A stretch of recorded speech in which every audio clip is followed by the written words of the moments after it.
importance of these teachings in our daily lives. In a befitting tribute to Manipur's sacrifices and contributions in India's freedom struggle, the Indian Navy commissioned its latest stealth-guided mission, missile destroyer INS Imphal in Mumbai today.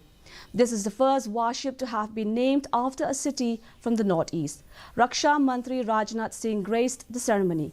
Speaking on the occasion, the Defence Minister said the ship was delivered to the Indian Navy in October this year after a rigorous and comprehensive trial both in the harbour and at sea.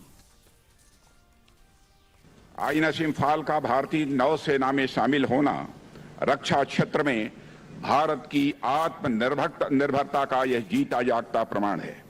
यह राष्ट्रीय सुरक्षा के प्रति MDL एवं navy की commitment और इसके निर्माण में शामिल सभी स्टेक होल्डर्स की कठिन मेहनत, लगन और समर्पण को भी दर्शाता है। आईएनएस इम्फाल की कमीशनिंग भारत की नौसैनिक शक्ति को और मजबूती प्रदान करेगा, ऐसा मेरा पक्का विश्वास।